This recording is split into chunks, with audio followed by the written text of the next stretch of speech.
De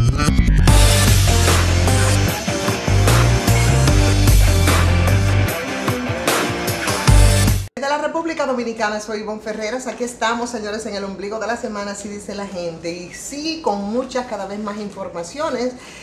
Por eso yo sigo diciendo, como siempre, que este país es demasiado chiquito para tantas cosas, ¿no? Para tantas informaciones, para tantas situaciones. Señores, déjenme agradecer, como siempre, a Cooperativa Mamoncito, donde usted deposita su confianza, no por casualidad. El crecimiento de Cooperativa Mamoncito, como lo confirma su última asamblea, bueno, pues deja clarísimo que la gente acude a Cooperativa Mamoncito porque usted ahí no tiene riesgo, no tiene sobresalto. Y como dice su eslogan, así es, usted deposita su confianza en Cooperativa Mamoncito y claro está, sardinas de mar, pruebe, para que usted vea, pruebe y compruebe, sardinas de mar. Agradecerle a todos ustedes, claro, a todos nuestros amigos y amigas que nos siguen a través de esta plataforma, en la transmisión que hacemos todos los días, elementos nuevos informativos. Bueno, primer tema, el caso del Intran, el Intran de tantas penurias, el Intran que gesta un golpe, como dice hoy un diario que trae esa información como principal a las plataformas digitales de los servicios de transporte. Ese mismo Intran que nosotros hemos estado denunciando y que ahí en Parque del Este de manera abusiva e irracional parqueó unos furgones para proveer del documento a los motoristas, que me parece muy bien, pero hacerlo simplemente atropellando aún más ese pobre Parque del Este digno de mejor suerte y utilizando la cancha de básquetbol y utilizando plantas de emergencia, tirando monóxido de carbono encima de los muchachos que van a practicar deportes, una irracionalidad del Intran que ahora también se concretiza con lo que piensan hacer aquí en Parque del Este y que lleva uno casi a la conclusión de que, señores, es un tigueraje con funciones, con poder, que se convierten prácticamente en un peligro para la salud de la gente. ¿Qué es lo que pasa con esta gente? Bueno, ellos están estudiando una normativa, según destacan los diarios hoy, contra los servicios como Uber, como Didi, como otros servicios. Una de las disposiciones pediría que a esas tecnologías un RNC. El documento en vista pública delimitaría las áreas de actividad. Y por supuesto, usted pedir un taxi, usted ponerse qué sé yo qué, a cuántos metros de distancia, eso nada más se ve en este país. Y cuando hemos visto esos conflictos entre los taxis de Uber, que es el derecho que usted tiene a abordar el taxi que le dé la gana, si usted entiende que eso a usted le da un servicio eficiente, bueno, pues ahora entonces está de que normatizado por el Intran, que no es más que una lucha de intereses, porque ustedes saben que el director del Intran es del litoral de Antonio Marte, ¿verdad? Que es el que dirige ese grupo de choferes que tiene una incidencia importante en el este, justamente donde ha habido el conflicto respecto a los taxis de Uber y a los turistas. Todo es un asunto, señores, de negocio y de intereses. Es un asunto de negocio y de intereses. Por eso es que personas vinculadas a determinados sectores no se le pueden dar funciones porque van simplemente a abusar. Lo que pasó, por ejemplo, en la lotería, ¿te recuerdas con el escándalo que hubo que destituir al administrador de la lotería, de una persona vinculada al negocio? Entonces lo ponen a administrar y frente a funciones que hay una especie de choque de intereses. Eso está pasando con el caso del Intran. Tema del día, por supuesto, es el tema haitiano.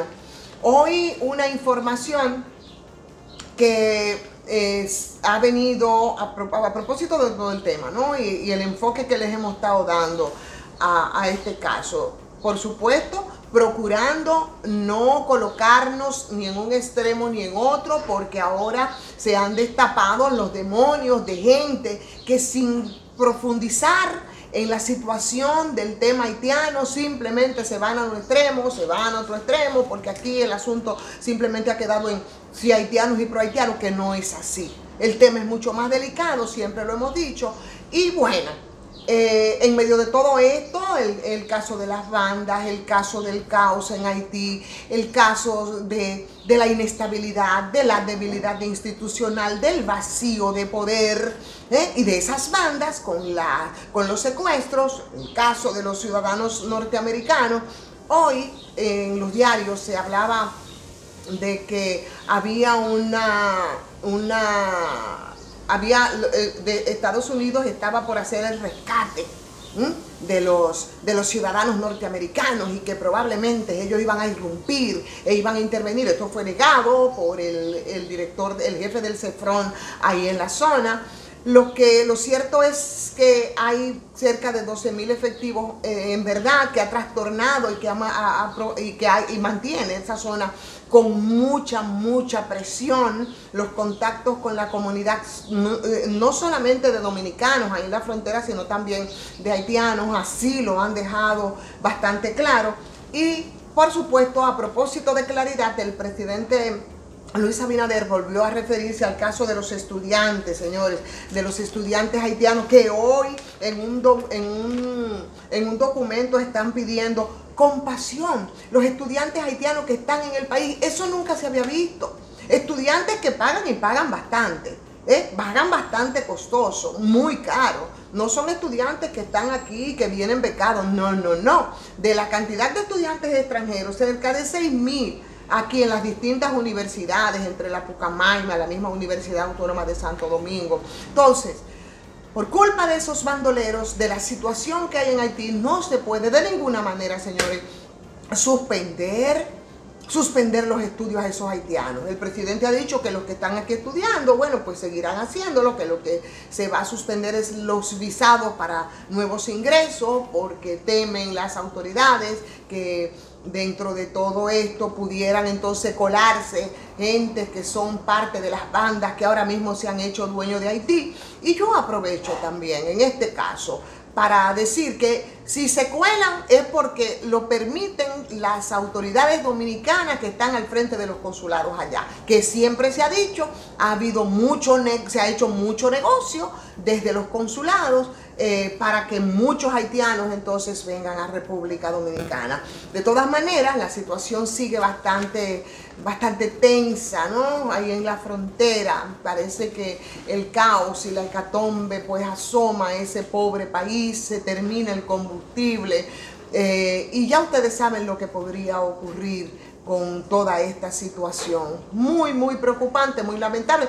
Esa comunidad internacional sigue, claro, con mucha indiferencia frente al tema. Estados Unidos ha reaccionado, pero ha sido en la dirección del rescate de los secuestrados, los ciudadanos norteamericanos. Vamos a ver cómo se desarrolla en el curso de los acontecimientos, que para República Dominicana es una gran preocupación, porque, claro, no podemos negarlo, el impacto que tiene en República Dominicana lo que pasa en Haití es de verdad algo real. Y por supuesto, la gran pregunta, señores, ¿va a renunciar el senador de la provincia María Trinidad Sánchez de Nagua, el señor Alexis Victoria Yep, si se demuestra que él, a partir de que ocupó su curul, pues fue proveedor del Estado? Eso dijo el señor Victoria Yep a partir de la denuncia hecha el lunes por la periodista Alicia Ortega, y salió entonces tomando como escenario el Senado, defendiéndose, ¿no?, como gato boca arriba, y ahí hablaba de que si se demostraba, y entonces venía con unos contratos que habían sido iniciados desde el 2018, Victoria Yep usó ese escenario y, por supuesto, la respuesta no se hizo esperar de la periodista Alicia Ortega, porque con documentación que le habría provisto precisamente compras y contrataciones, ahí demuestra Alicia Ortega que ciertamente empresas vinculadas al senador de Nagua en el año 2021, pues sí habían tenido contratos para proveer al Estado. Mi pregunta es entonces si por lo menos en este caso el señor Victoria Yep va a honrar su palabra y va a renunciar a su curul en el Senado. Es lo que debería de hacer. Es lo que debería de hacer, y lo propio debería hacer, señores, el señor Adán Peguero, que parece que va a tener que hacer un periplo bastante largo durante todos estos días, porque no solamente es a la Procuraduría con las denuncias hechas por Nuria Piera, sino también por una demanda que tiene del Defensor del Pueblo. En fin, que las cosas, señores, se ponen interesantes. Es muy lamentable que en algunos casos bueno, se hagan simplemente los locos con las denuncias que se hacen, y vuelvo y reitero la que habíamos hecho con el caso también de la CDE, que igualito que como actuó el señor Victoria Yep, actuaron también ahí con el tema de los geosintéticos. Pero bueno, yo creo que ahora con todo esto, porque las informaciones han fluido desde el Congreso, y ustedes recuerdan que ese mismo señor Victoria Yep había sido el vocero para cuando estábamos ahí a punto de conocerse la reforma, defendiendo sus barrilitos y defendiendo sus exoneraciones y demás.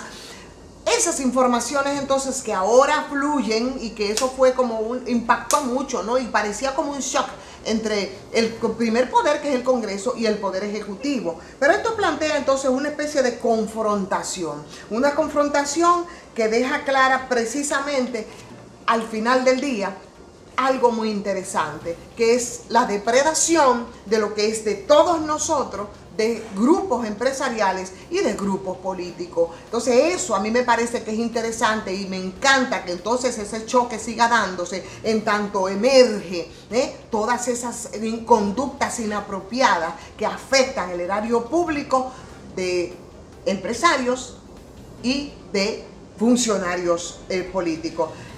Y como si fuera poco, señores, lo que dice hoy, lo que dice la Cámara de Cuentas respecto al caso que se había denunciado del señor Julio Curi. Ustedes recuerdan que al que se le había pagado por sus servicios legales para el pasado presidente de la Cámara de Cuentas en unas imputaciones que se le habían hecho de manera personal. Utilizó entonces la Cámara de Cuentas, los recursos de Cámara de Cuentas, para pagar cerca de 6 millones de pesos al señor Julio Curi y su oficina, y las autoridades simplemente se pronunciaron en contrario. O sea que eso queda sin vigencia, y así con esto cerramos la transmisión de este día. Vamos a agradecerles como siempre que le den like y que compartan, por supuesto que opinen, que se suscriban si no lo han hecho, también a patreon.com. Soy Ivonne Ferreras.